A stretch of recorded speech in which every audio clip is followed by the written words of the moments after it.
Jonathan Edwards, Afeições religiosas. Parte 3. Os sinais característicos dos afetos santos e verdadeiros da graça. Capítulo 4. O objeto e o fundamento dos afetos da graça. Objeto fundamental dos afetos da graça é a glória de Deus. Assim, não se pode entender de maneira alguma que eles tenham qualquer relação com o ego ou com o interesse da pessoa por si mesma. 2. A base fundamental dos afetos da graça é a excelência transcendental e a natureza digna de amor das coisas divinas. Com essa afirmação, não pretendo excluir todos os relacionamentos que têm ligação com as coisas divinas. Claro que eles têm influência secundária e consequente nos afetos, que são verdadeiramente santos e espirituais, como demonstrarei mais adiante. Como já mostrei, o afeto do amor é a fonte de todos os afetos. O amor cristão, particularmente, é a fonte de todos os afetos da graça. A excelência divina e a glória de Deus em Jesus Cristo, a palavra de Deus, as obras de Deus e os caminhos de Deus são a razão fundamental que leva o verdadeiro santo a amar essas coisas, e não qualquer suposto interesse que o crente tenha ou venha a receber delas, nem qualquer relação imaginada que considerem ser de seu interesse. O amor a si mesmo não pode nunca ser considerado a base fundamental do amor pelos afetos.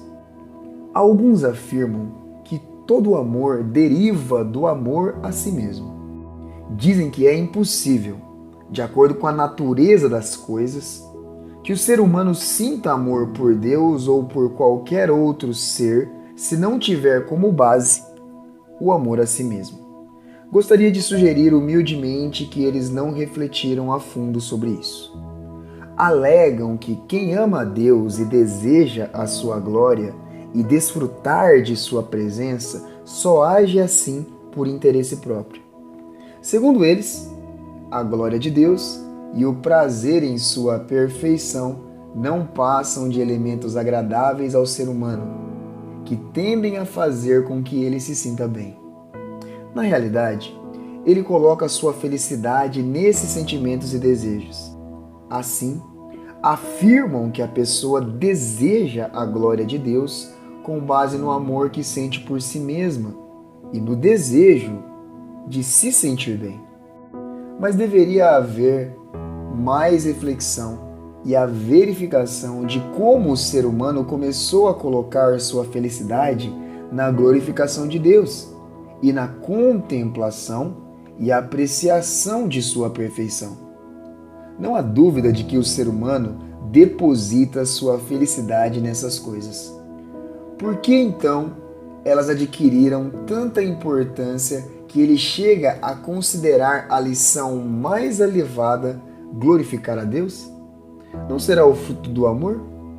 Primeiro, ele precisa amar a Deus e ser um com Ele no coração, para depois considerar o bem de Deus como o seu próprio bem. Não é demais afirmar que, depois que a pessoa tem o coração unido a Deus em amor, deseja desfrutar sua presença e glória, e, portanto, foi esse desejo que criou o seu amor. Ninguém pode alegar que se o pai gerar um filho, então o filho gerou um pai. Será que não é o mesmo amor a si mesmo, a seu próprio bem-estar, que o levou ao desejo de glorificar e desfrutar da presença de Deus?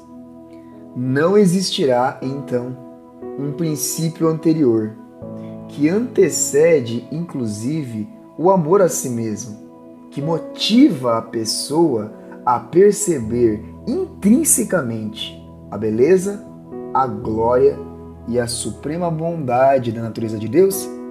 Não seria esse princípio que atrai primeiro o coração humano a Deus e provoca a união com Ele antes de todas as considerações sobre os interesses pessoais ou a própria felicidade? Claro que existe um tipo de amor ou afeto que a pessoa nutre por outras pessoas ou coisas que decorre do amor a si mesma.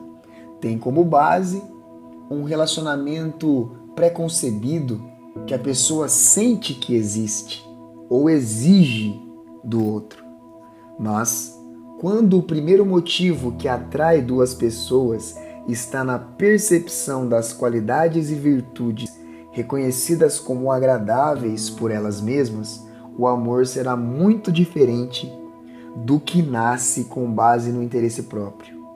É diferente do amor que nasce de presente doado por outro, como no caso do juiz que ama e favorece um homem que o subornou. O afeto por Deus, ou por Jesus Cristo, que nasce a partir do amor da pessoa por si mesma, jamais será espiritual e cheio da graça. O amor a Deus, por interesse próprio, não pode ser confundido com o verdadeiro amor a Deus que deriva dos afetos preciosos. O amor a si mesmo é comum tanto no ser humano quanto nos demônios. Não há nada divino nisso. Existe um amor natural a Cristo, como o que se sente por alguém que tem um gesto de bondade para conosco. E existe amor espiritual a Ele, onde apenas o Senhor é exaltado. Shepard, Parable of the Ten Virgins. Como Jesus perguntou: que mérito vocês terão se amarem aos que os amam? Até os pecadores amam aos que os amam. Lucas 6,32.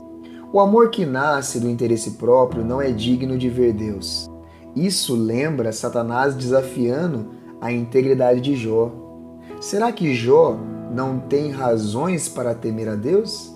Acaso não puseste uma cerca em volta dele, da família dele e de tudo que ele possui? Jó 1, 9 e 10. Deus não teria permitido o levantamento dessa objeção caso a acusação não tivesse certo fundamento. É razoável, então, afirmar que a base para o verdadeiro amor a Deus é o valor intrínseco dele, pois ele é digno de ser amado pelo que é. Sua natureza o torna digno de amor. A excelência divina é imensamente gloriosa. Por isso Deus é Deus, para ser amado pelo que Ele é. Algumas pessoas nunca enxergam em Cristo a glória e a beleza de Deus e acabam motivadas a amar a Deus por interesse próprio. Mas a gratidão pode ser uma reação natural, exatamente como a raiva que surge quando o amor a si mesmo é contrariado. Gratidão é o afeto que a pessoa tem porque outro a amou ou beneficiou de alguma forma. Ambas, raiva e gratidão, expressam o amor a si mesmo, já que pode haver uma forma de gratidão que não resulta do amor verdadeiro e perfeito.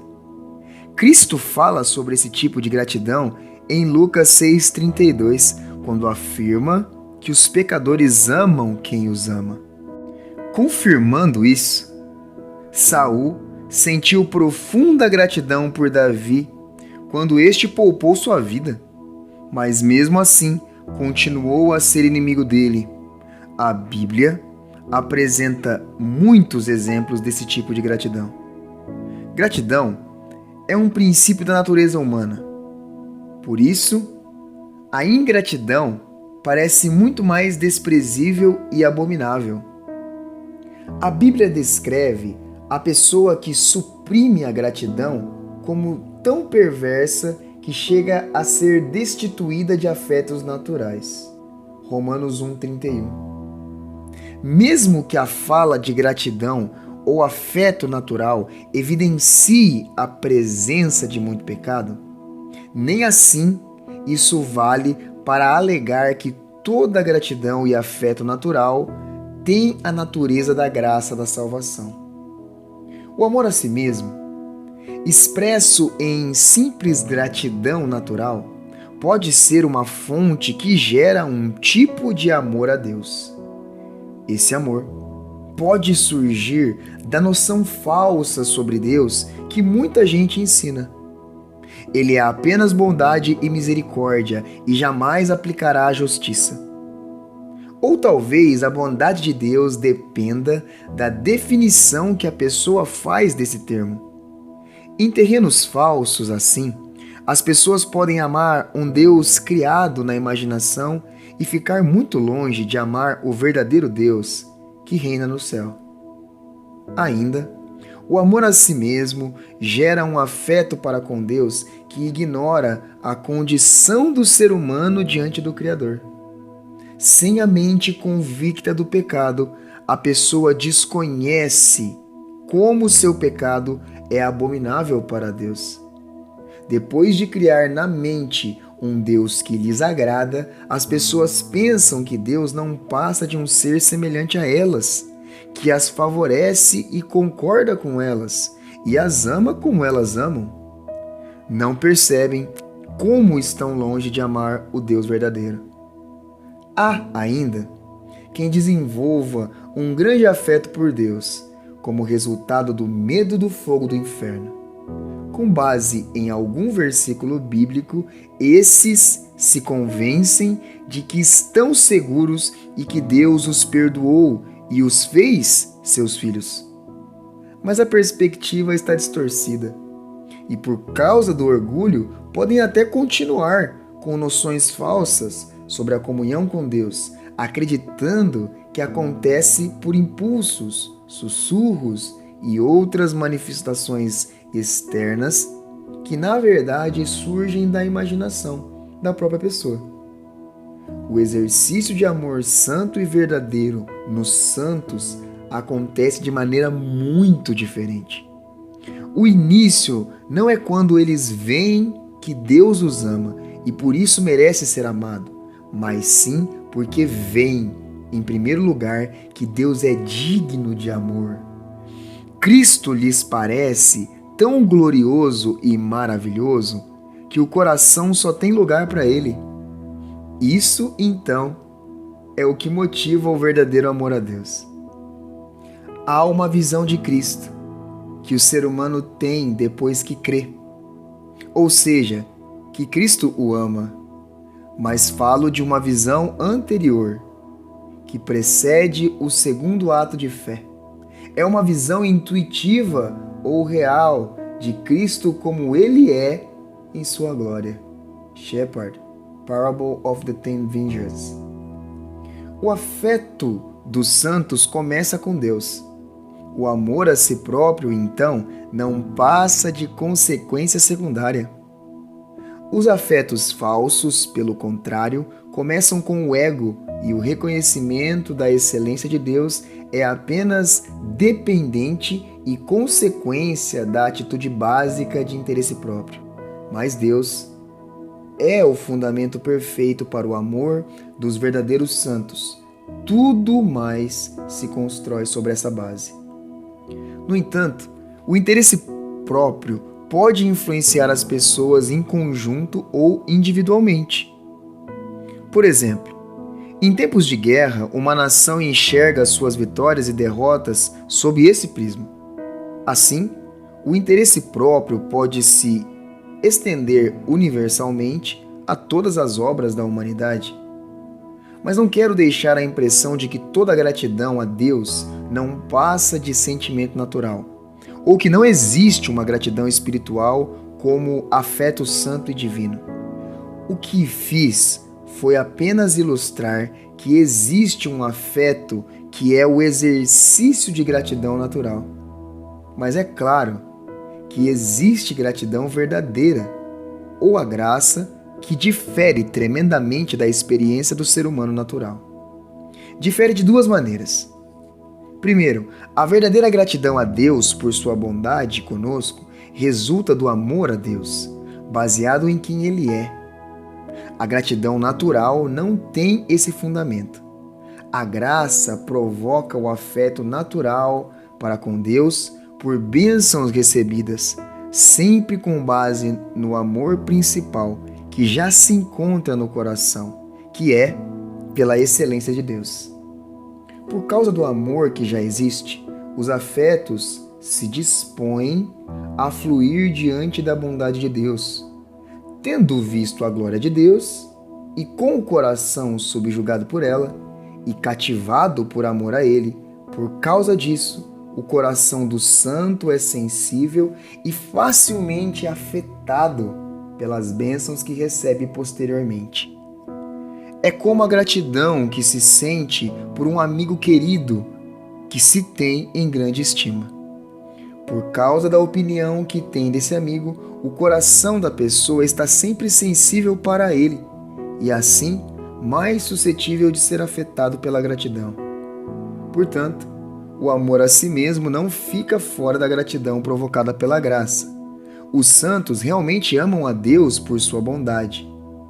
Eu amo o Senhor porque Ele me ouviu quando lhe fiz a minha súplica.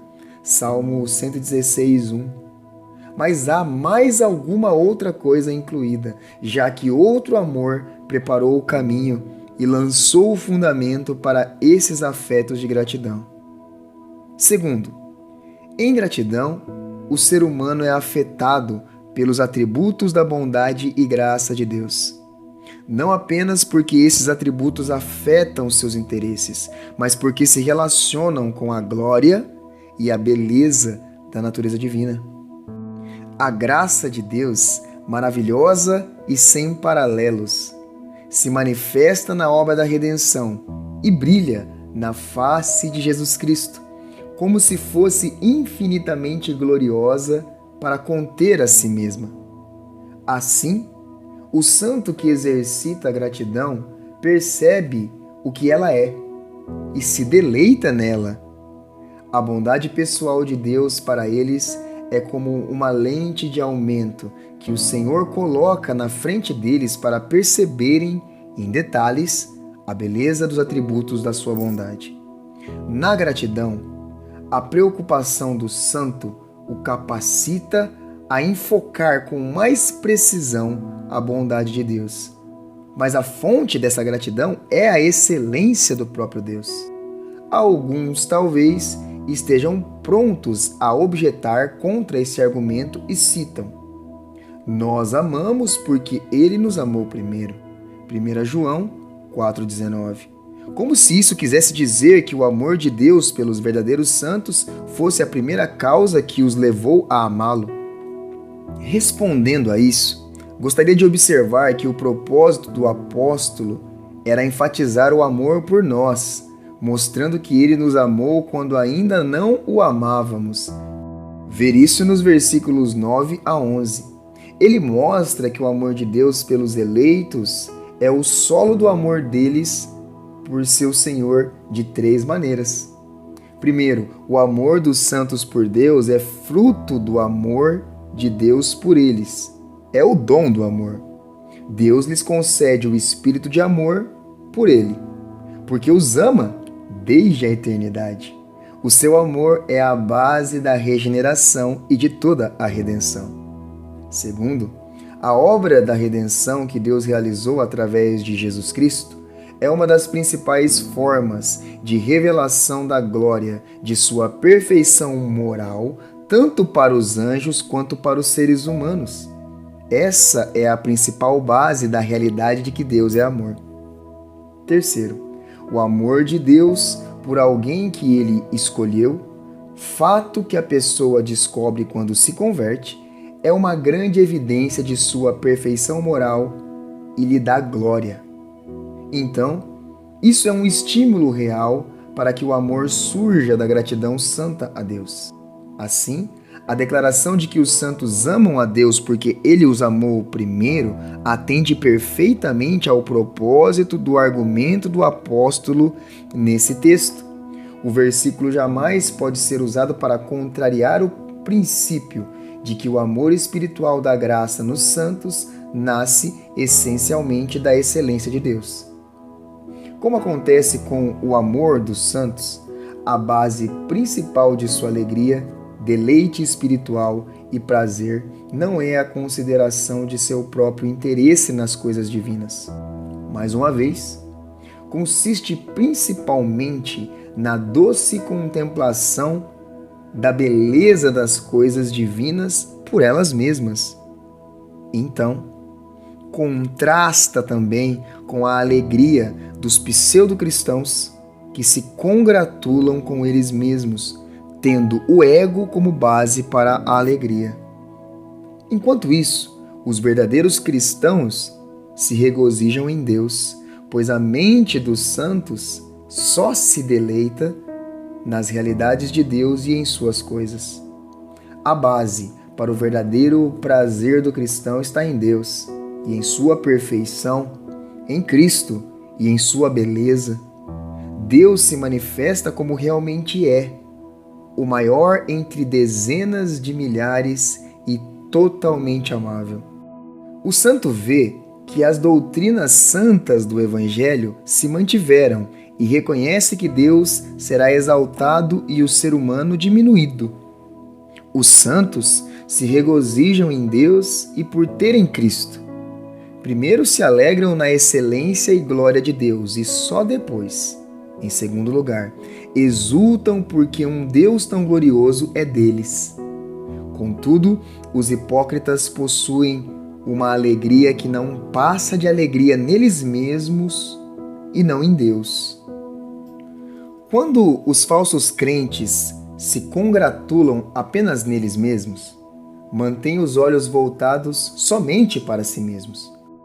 Tendo recebido o que chamam de descoberta ou experiências espirituais, a mente deles se enche do ego e de admiração pelas experiências.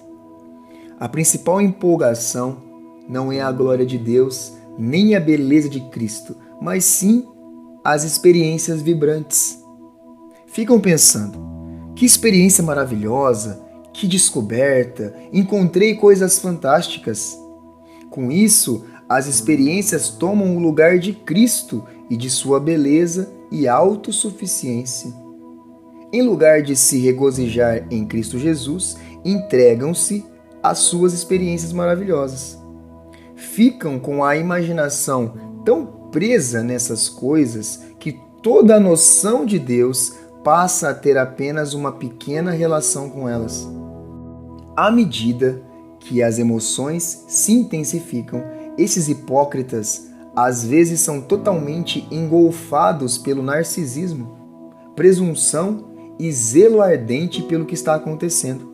Mas tudo não passa de um castelo no ar, sem outro fundamento senão imaginação, amor a si mesmo e orgulho. Essas pessoas falam como pensam, sabem falar muito bem delas mesmas. O verdadeiro santo, ao contrário, sob grandes afetos espirituais e com base na plenitude do coração, está sempre pronto a falar muito sobre Deus, sua perfeição e suas obras gloriosas, a beleza e o encanto de Cristo, assim como as glórias do Evangelho. Assim, o verdadeiro santo vive envolvido no deleite das descobertas da doce glória de Deus e de Cristo, que nunca pensa nele mesmo nem em suas realizações. Pensar em si mesmo seria para ele apenas distração e perda, a que ele não se dá ao luxo. Nunca quer afastar seus olhos do objetivo arrebatador: Deus. Os outros afetos dos falsos cristãos são como seu amor e alegria. A tristeza pelo pecado, a humilhação e submissão, os desejos e o zelo religiosos, tudo se relaciona ao amor a eles mesmos e à cobiça. Devido à corrupção da natureza, ela tem facilidade diante da noção de ter um Deus que a protege e favorece nos pecados, de amar esse Deus imaginário que se encaixa tanto no esperado e exaltá-lo, submeter-se a ele e ser zelosa com ele. Como presumem ser santos eminentes, se a opinião que têm deles mesmos decair, o mesmo acontecerá com os afetos. Isso aconteceria se tivessem ao menos uma pequena noção de seu pecado. Como os afetos foram construídos sobre o ego, o autoconhecimento acabaria com eles. Mas os verdadeiros afetos da graça se edificam em outro lugar. O fundamento não é o ego, mas sim Deus e Jesus Cristo. Por isso, a descoberta de si mesmo e de seu pecado levará à purificação dos afetos, não à destruição. Sob algumas formas, irá suavizá-los e intensificá-los.